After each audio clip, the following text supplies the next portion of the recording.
आज से 4 दिन बाद अगली एकादशी को होगा युद्ध, होगा युद्ध, होगा युद्ध।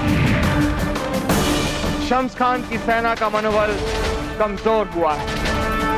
उसकी सेना कई दिनों से अपने मुल्क से दूर इसलिए थक चुकी है।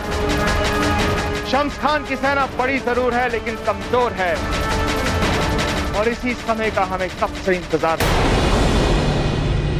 हमारी सेना छोटी लेकिन उत्साह से भरी हुई है। क्या आप सब लोग अपनी धरती, अपनी मातृभूमि शत्रुओं के हाथ से वापस लेने के लिए तैयार हैं? तैयार है, तैयार है, तैयार है। ध्यान रहे, ये योजना गोपनीय है, किसी को भी इसकी खबर न होने पाए। अगर इस योजना की भनक भी बाहर पड़ गई तो हम सबका बलिदान व्यर्थ जा सकता है।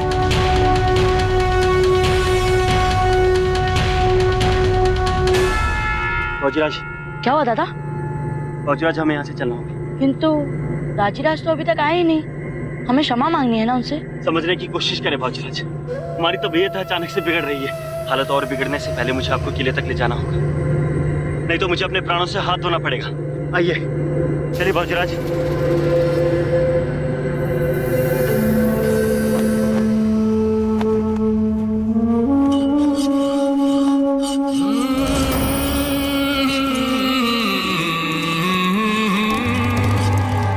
सरदार, ठहरो आदिल खान।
बोलो आदिल खान, बोलो, क्या बोल रहे थे, बोलो।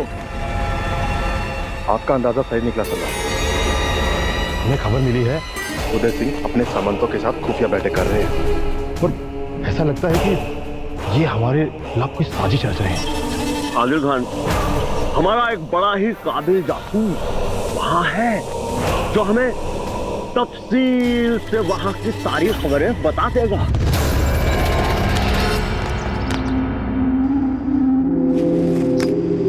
दादा, तबीयत ठीक नहीं है तो पहले राजवैद्य को दिखा ले। नहीं नहीं, इतनी भी खराब नहीं है, अपने आप ठीक हो जाएगी।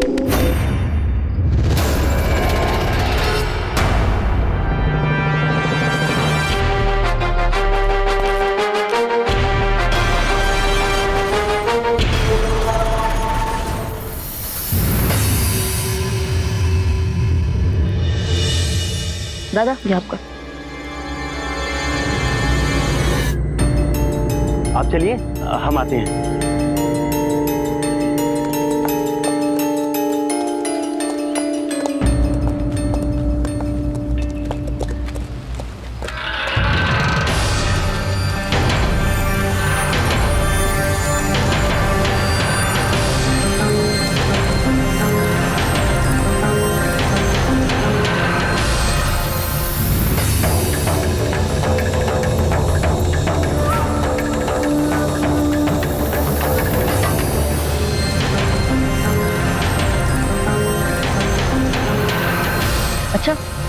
वो जो शम्स खान की छावनी में घुसने के लिए प्रवेश पत्र है, वे क्या हमारे लोगों को भी दिए गए हैं? नहीं बाबूजी राज, हम तो छावनी की धूल छूना भी अपमान समझते हैं। उसके प्रवेश पत्र क्यों लेंगे हम? फिर शम्स खान का प्रवेश पत्र दादा देवीदास के पास क्यों था?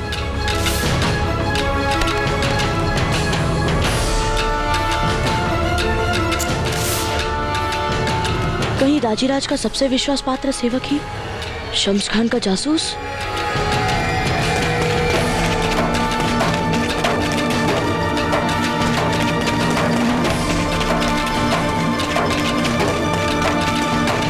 प्रताप, छोटी मासा, अपनी मासा को कहीं देखा है? जीजा पूजा में होंगी। क्या हुआ? छोटी मासा, हमने अभी अभी कुछ ऐसा देखा है जिससे हमें लगता है कि अनर्थ होने से पहले हमें उसे रोकना होगा। छोटी मासा। कुंवर जी, पहले सांस तो लीजिए। क्या हुआ? क्या देख लिया आपने? क्या रोकना चाहते हैं? हमें बताइए। हम स्वयं जब तक पूरी तरह से निश्चित ना हो जाए, हम किसी से कुछ नहीं कहेंगे छोटी मासा। लेकिन हमें इस अनहोनी को होने से पहले रोकना होगा छोटी मासा। देखिए कुंवर जी, कुछ भी हो, आपको राणा जी के आने की प्रतीक्षा करनी हो। तब तक तो बहुत देर हो चुकी होगी छोटी मासा। अच्छा ठीक है, जाइए। जो आपकी आत्मा को ठीक लगे कीजिए। हम आपकी राह में नहीं आएंगे। धन्यवाद छोटी मासा।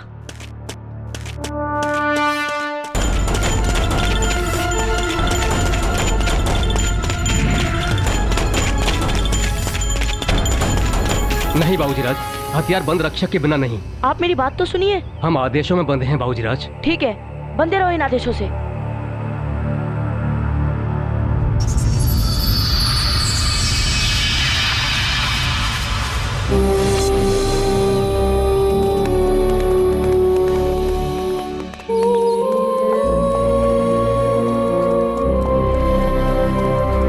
हमें ही कुछ करना होगा।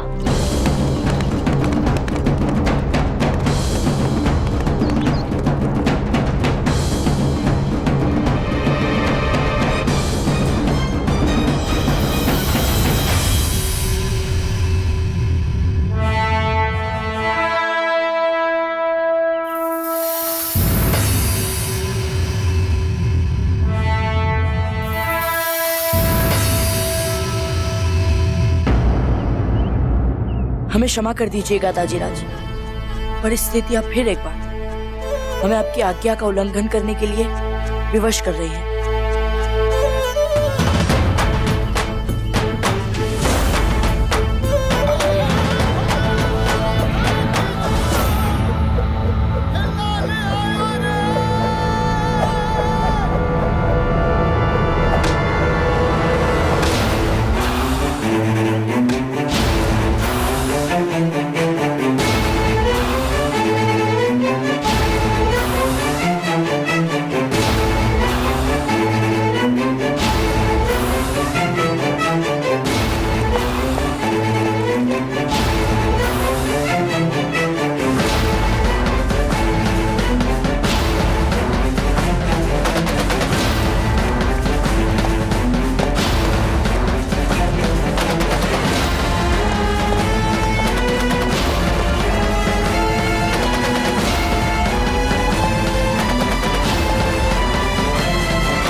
रुकिए, एक क्षण।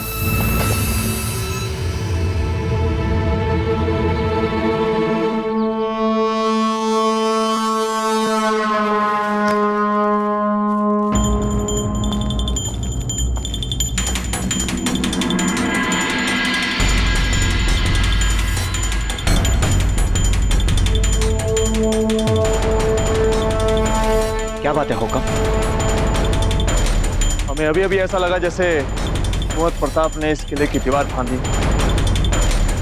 नहीं हुक्म, दरबार में जो कुछ हो चुका है उसके बाद बाबूजी राज ऐसा दुस्साहस नहीं करेंगे।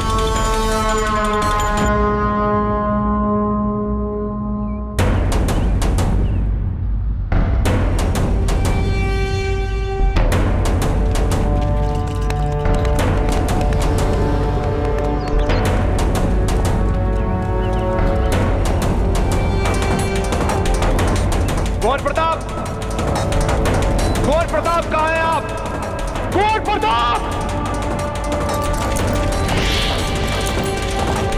कुंवर प्रताप!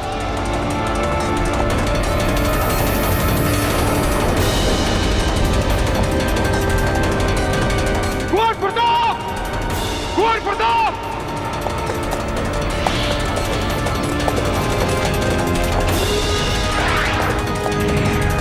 कुंवर प्रताप!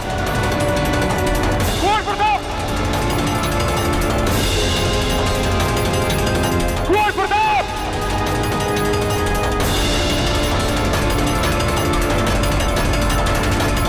क्या हुआ हुकुम? कहाँ है कुंवर प्रताप? यही कहीं महल में ही खेल रहे होंगे। जी नहीं हुकुम, कुंवर सा महल के बाहर गए हैं।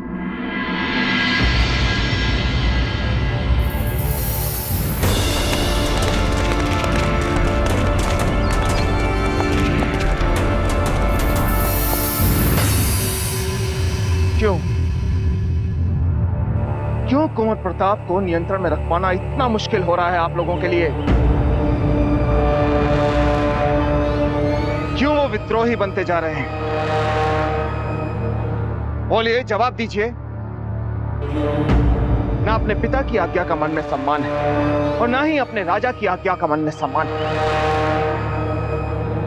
अब आप खुद ही बताइए कि ऐसी कठिन परिस्थितियों में हम शासन करें तो कैसे, जब हमारा खुद का परिवार हर दिन हमारे नियंत्रण को चुनौती दे रहा हो। हमारे कुंवर प्रताप अनुशासन में रहें, क्या इतना असंभव कार्य है ये?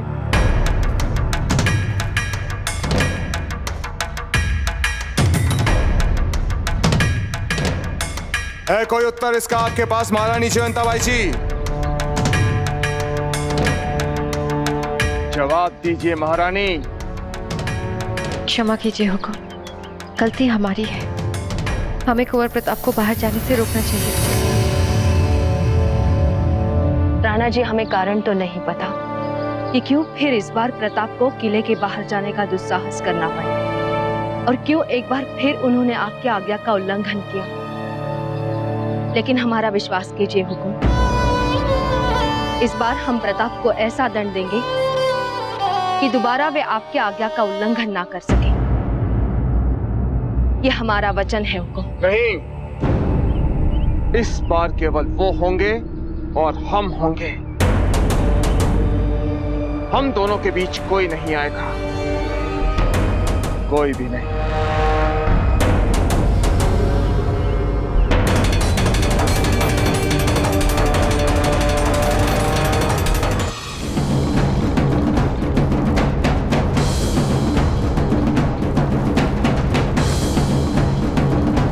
हुक्म, आप महल के बाहर ना जाएं। बाहर बहुत खतरा है। हम है ना, हम ढूंढ कर लाएंगे बाबूजी राज को आपके पास। हट जाइए चुंडा सरदार, इस वक्त कुंवर प्रताप को इस किले में लाना आवश्यक है। छोड़िए। क्षमा कीजिए हुक्म, तो इस वक्त मेवाड़ की स्वतंत्रता के सपने को पूरा करना भी आपके लिए कम आवश्यक नहीं। मान जाइए हुक्म, हम है ना, हम लेकर आएंगे बाबूजी राज को आपके पास। हम आपको वचन देते हैं और आप जानते हैं हुक्म, हमने आज तक जब भी वचन दिया है उसे पूरा भी किया है।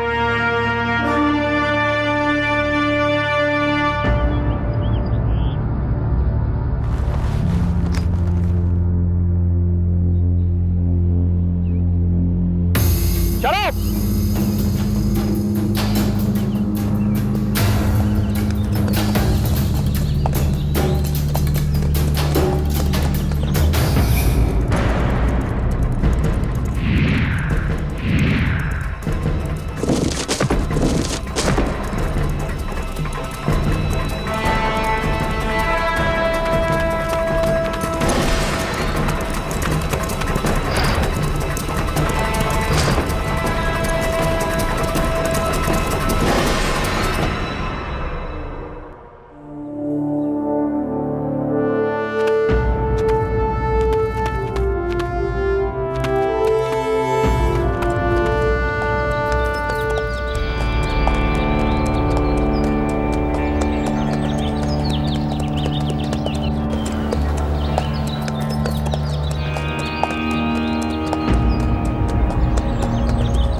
शम्स खान तुम्हारी खबरों का बेसब्री से इंतजार कर रहा है। देवीदास, बताओ क्या नई खबर लेके आए हो? खबर तो बहुत बढ़िया है, लेकिन पहले अपना वादा निभाओ।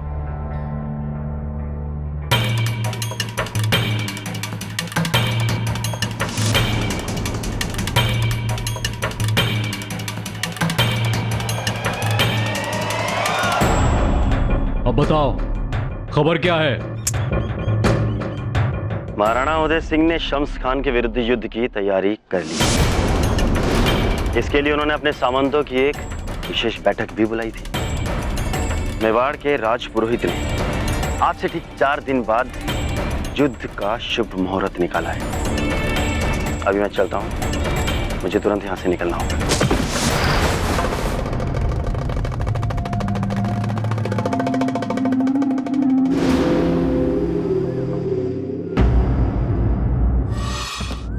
छोड़ो, कोई जंगली जानवर होगा। अब तुम निकलो, लेकिन हाँ, एक बात याद रखना, अगर ये बात झूठी निकली तो शम्स खान तुम्हारे साथ तुम्हारे पूरे खानदान को खत्म कर देगा। पता है।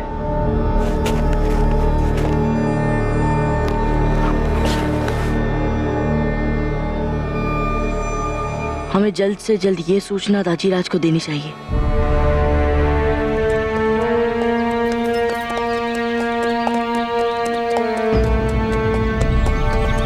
हिम्मत तो देखो उदय सिंह की, हमारी छावनी में हमला करने की सोच रहा है। शायद उसे पता नहीं कि शम्स खान जल्द ही उसका सर काट के उसके कटे हुए सर के साथ खेलेगा। कौन है वहां? हिलना मत, हाथ ऊपर।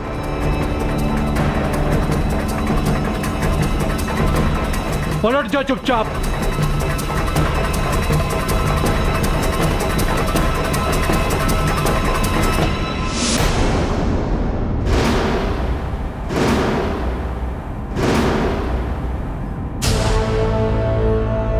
ये तो उदय सिंह का बेटा है, वही जो छावनी में घुसाया था। हाँ, ठीक पहचाना आप लोगों ने।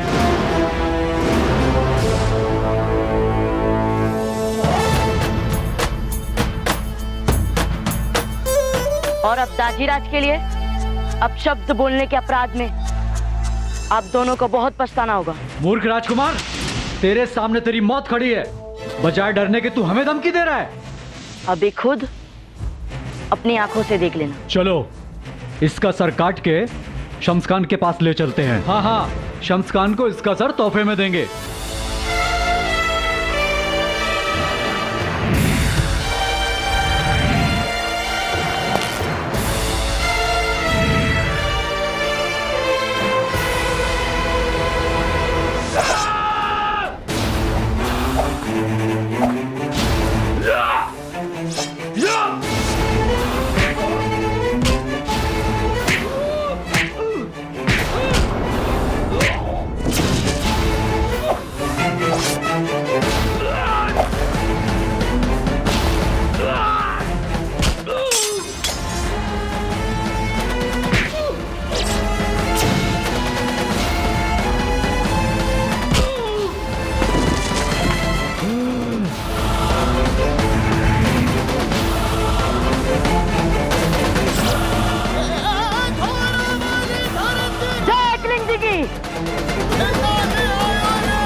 बाजीराज पे हमला करने की।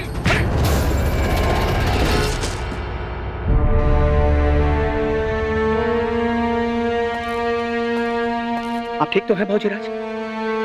आपके हाथ से तो खून बह रहा है। कुछ नहीं रावत जी, यूं ही मामूली सी चोट। बाजीराज आइए, हमें तुरंत महल के लिए चलना होगा। यह स्थान आपके लिए सुरक्षित नहीं। रावत जी, इससे पहले हमें किसी को खोजना है। क्षमा करें बाजीराज, किंतु हम आपको इसकी अनुमति नहीं दे सकते। राणा जी का आदेश है हमारे लिए कि हम तुरंत आपको उनके सामने लेकर आए। और वैसे भी बाजीराज, राणा जी अपनी आज्ञा का दूसरी बार उल्लंघन सहन नहीं करते। ठीक है रावत जी, आप जैसा उचित समझे। परंतु जिस व्यक्ति को हम ढूंढ रहे हैं, क्या पता वो अपने आप यहीं कहीं दिख जाए। रावत जी!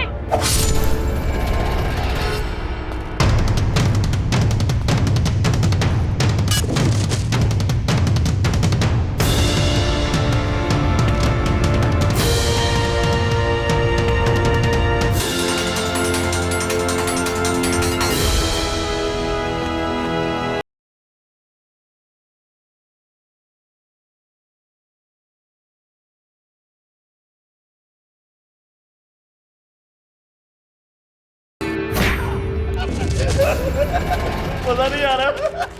क्या हुआ हुजूर? नायत मजा नहीं आ रहा। हमारे दो सिपाही देवीदास से मिलने गए थे, कहां रह गए पता लगाओ। मजा नहीं आ रहा है। जी हुजूर।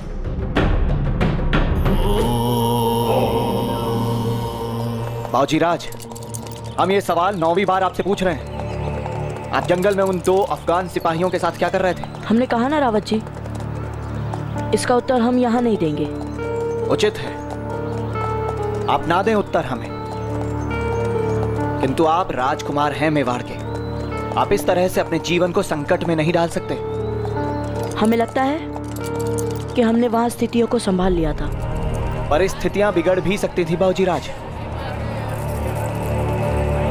खास करके ये देखते हुए कि आपके छावनी में घुसने को लेकर क्या क्या नहीं हो चुका है। दरअसल हमें भय है आपको लेकर, क्योंकि राणा जी का क्रोध अपनी सहनशीलता की सभी सीमाओं को लांघ चुका है। अब तो हमारी ईश्वर से केवल यही प्रार्थना है कि आप अपने किले से भागने को लेकर कोई अच्छी सी कहानी सुनाएं राणा जी को। हमारा विश्वास कीजिए रावत जी, हमने जो किया उसके लिए हमारे पास उचित कारण है, और हम वो कारण आप सबके सामने ही बताएंगे ताजीराज को। देवीदास, ये यहाँ क्या कर रहा है?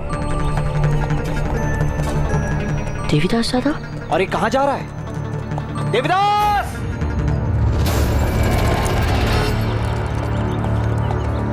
देवीदास, तुम यहाँ क्या कर रहे हो? और तुम्हें अंदाजा भी है महल में कितना बड़ा संकट आ गया था, और तुम यहाँ इस तरह घूम रहे हो? जी मैं अपने लिए कुछ औषधियां लेने आया था। मैंने कहा था बाजीराव जी से। महाराणा उदय सिंह ने शम्स खान के विरुद्ध युद्ध की तैयारी कर ली। हाँ, देवीदास ज्यादा ठीक कह रहे हैं। और बाजीराज, आप यहाँ क्या कर रहे हैं? वो भी किले से बाहर? इन सभी सवालों को भूल जाओ देवीदास, क्योंकि इन्हीं सवालों का जवाब जानने के लिए राणा जी इनका महल में इंतजार कर रहे हैं। और तुम भी अपनी औषधियां लेकर अति शीघ्र महल पहुंचो। राणा जी बहुत ज्यादा क्रोधित हैं। जी, मैं अति शीघ्र ही महल पहुंचता हूं। देवीदास दादा, रुकिए। रावत जी, हम देवीदास जी के साथ जाएंगे। बाजीराज, किंतु देवीदास दादा, आप हमें अपने घोड़े पे बिठाकर महल तक ले चलिए ना। रावत जी तो बस सवाल पे सवाल पूछ के और दाजीराज के गुस्से का नाम ले लेकर हमें डराए जा रहे हैं। हमें नहीं जाना इनके साथ। किंतु बाजीराज, हम तो आपके हित की ही बातें कर रहे हैं। अच्छा रावत जी, राजकुमार होने के नाते क्या हमारा इतना भी अधिकार नहीं कि हम अपनी इच्छा अनुसार महल तक ले जाने वाला चुन सके? हम तो इन्हीं के साथ जाएंगे। चलिए दादा। हाँ, क्यों नहीं। आइए आइए, बैठिए हमारे घोड़े पे, और आप देखिएगा हम आपको इनसे पहले महल पहुंचा देंगे।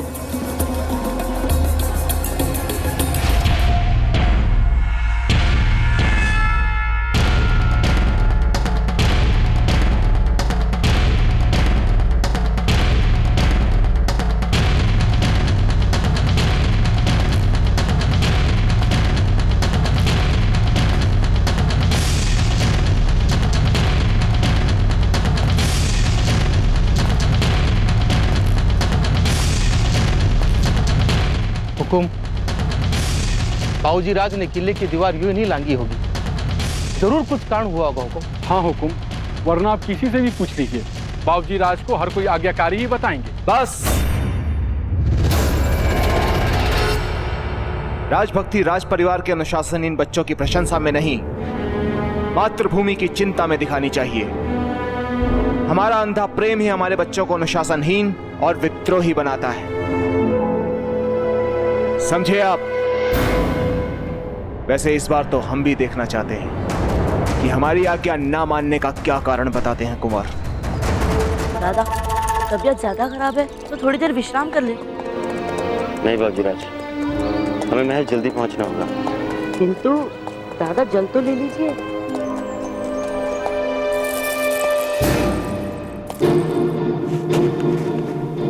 ये लीजिए दादा।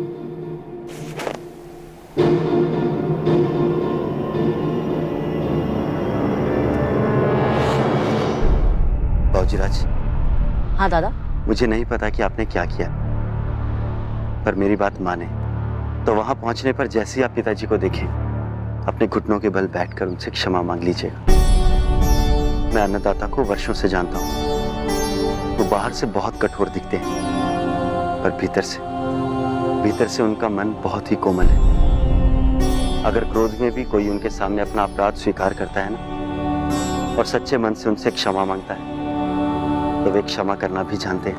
आपकी सारी बातें सही है दादा, परंतु हमारी मासा कहती है कि यदि दाजीराज के सामने देश या देश की सुरक्षा से जुड़ा कोई अपराध आता है, तो फिर वे कठोरता से नियमों का पालन करते हैं। फिर वे न अपना देखते हैं और ना ही पराया दादा। फिर वे केवल न्याय पर ही ध्यान देते हैं। आप घबराइए ना कुंवर साहब, आपके खेलकूद में ना तो देश आता है और ना ही देश की सुरक्षा। इसलिए आपको हुक्म के क्रोध से बचाने के लिए मुझे कुछ भी करना पड़ेगा, मैं वो करूंगा। एक लिंगी जी सब ठीक करेंगे, अब डरिए मत, मैं आपके साथ हूं। मैं आपको कुछ भी नहीं होने दूंगा, कुछ भी नहीं।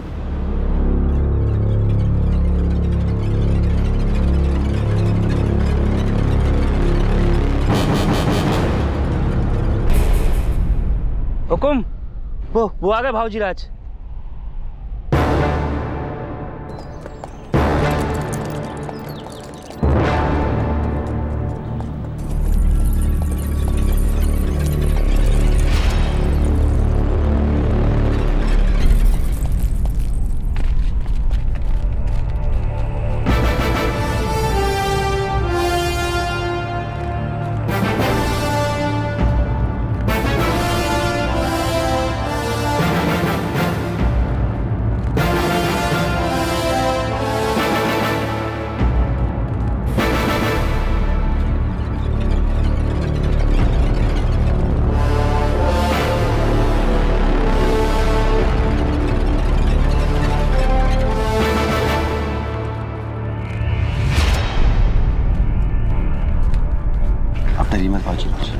लेकिन राणा जी का गुस्सा जब तक शांत हो जाए, पलटकर जवाब मत दीजिएगा। देवीदास जी, आप हमारे और कुंवर प्रताप के बीच से हट जाइए।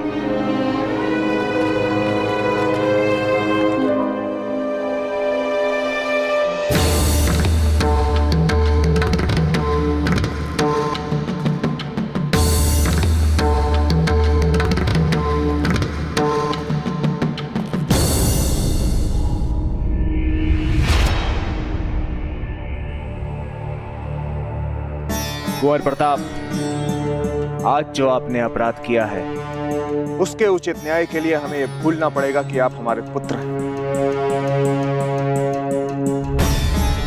तभी हम आपको उचित दंड दे पाएंगे। आपका दिया हर दंड हमारे लिए आपका आशीर्वाद है दाजीराज। इसीलिए माँ की सीख से जो हमने किया, उसके परिणाम के लिए हम तैयार हैं दाजीराज। बहुत अच्छे। तो आपने जो अपराध किया है, उसके लिए आपका दंड है कि... दाजीराज, आप हमें दंड सुनाएं, उससे पहले हम आपको एक बहुत महत्वपूर्ण बात बताना चाहते हैं। और हम चाहते हैं कि आप हमें वो बात बताने की आज्ञा दें।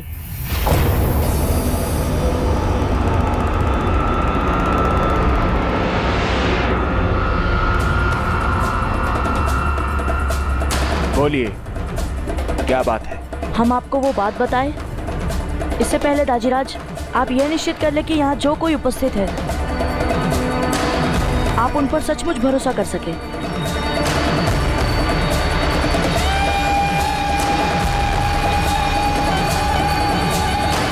देवीदास जी, रुक जाइए। आपको कहीं जाने की जरूरत नहीं है। आप तो हमारा साया है, हम आप पर कैसे संदेह कर सकते हैं?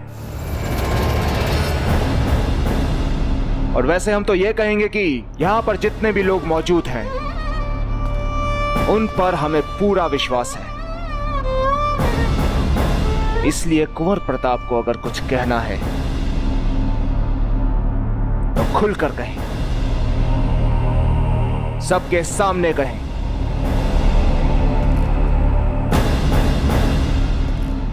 लेकिन एक बात ध्यान रखिएगा, एक अपराध तो आज आप कर चुके हैं, इस किले से भागने का।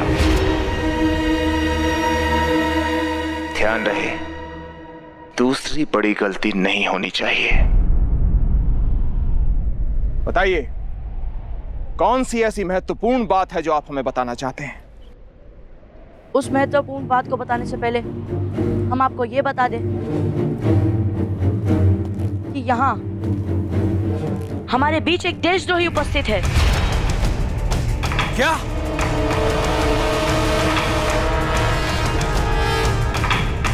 देशद्रोही?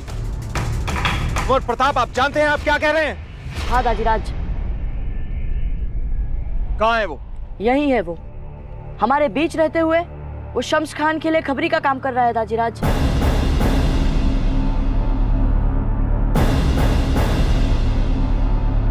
वो यहाँ की हर महत्वपूर्ण बातें शत्रुओं तक पहुंचाता है।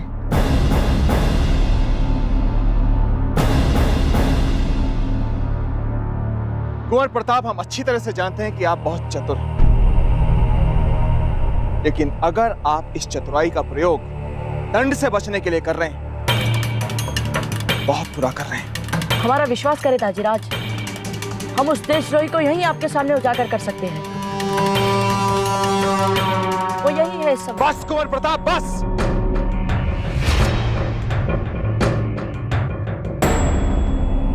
बहुत बोल चुके आप।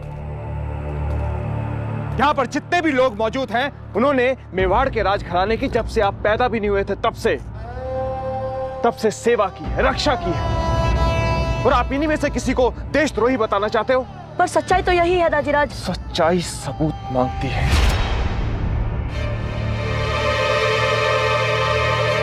और बिना ठोस सबूत के ना तो हम किसी पर उंगली उठाएंगे और ना ही किसी और को उठाने देंगे। अगर सबूत ना होता तो हम आपके सामने इतनी बड़ी बात बोल ही नहीं पाते दाजीराज।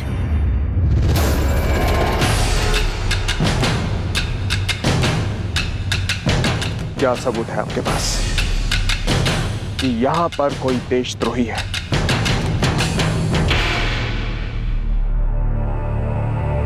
सबूत है दाजीराज, और सबसे पहला सबूत है कि जो महत्वपूर्ण जानकारियां जो सिर्फ और सिर्फ आपके विश्वास पात्र सामंतों को ही पता है, वो जानकारियां हम भी आपको दे सकते हैं। आज से ठीक 4 दिन बाद आप शम्स खान के विरुद्ध युद्ध की घोषणा करने वाले हैं।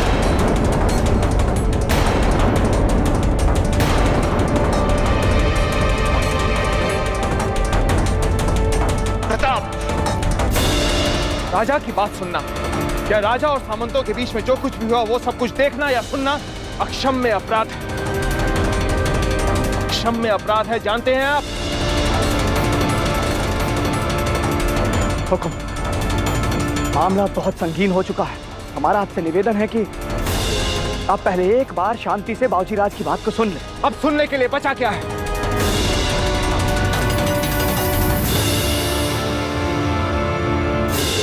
नाम बताइए उस देशद्रोही का। वो आपका सबसे विश्वास पात्र सेवक है दाजीराज, जो कई वर्षों से आपका साया बनके आपकी सेवा कर रहा है।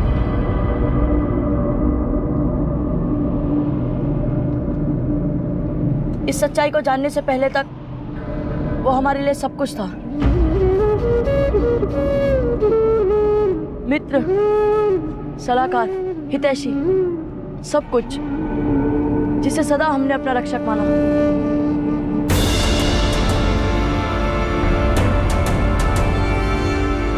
नहीं अन्नदाता, नहीं।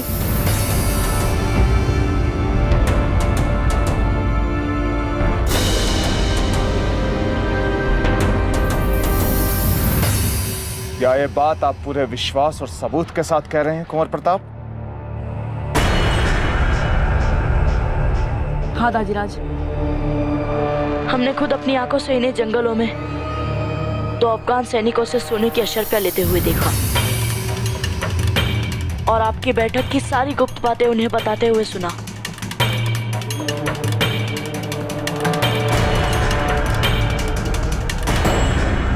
इन्होंने शम्स खान के सैनिकों को बताया कि कब राजपुरोहित जी ने युद्ध के लिए शुभ मुहूर्त निकाला है और कब आपने युद्ध के लिए घोषणा की है। सारी बात बता दी इन्होंने सैनिकों को, सब कुछ। इसलिए किले की दीवार फांदकर हमने जंगल तक इनका पीछा किया, क्योंकि हमने इनके पास शम्स खान का परिचय पत्र देख लिया था। हमें उसी समय इन पर संदेह हो चुका था। मुझे माफ करें, मुझे क्षमा करें अन्नदाता। मैं ऐसी गलती फिर नहीं करूंगा। मुझे माफ करें, मुझे क्षमा करें।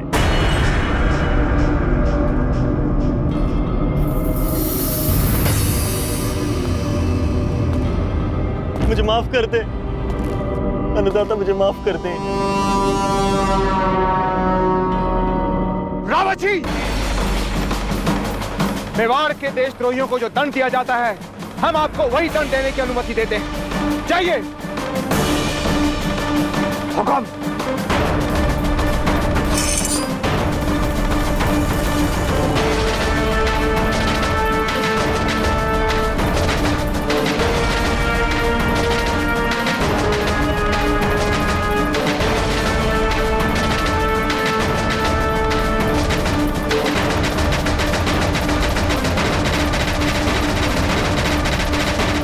जाइए रावत जी।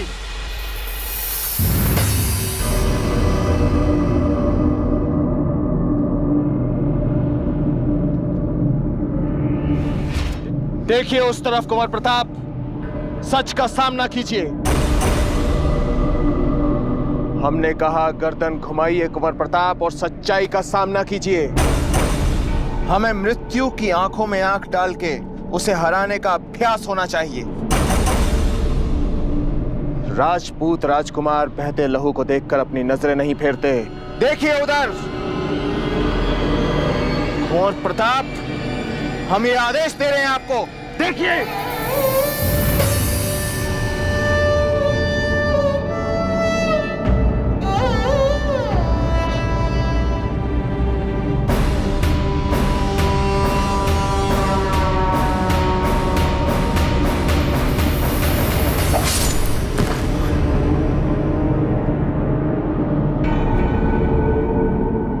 देखिए हमारी तरफ। कुंवर प्रताप, आपने जो कुछ भी किया ठीक किया। हम तो केवल आपसे क्षमा मांगना चाहते थे दाजीराज, इसीलिए हम आपके पीछे पीछे भागे आ रहे थे। आपके पीछे पीछे आते न जाने हमारे सामने ये सब कैसे आ गया। और दाजीराज, जाइए, अपनी माँ के पास जाइए। जो आ गया दाजीराज।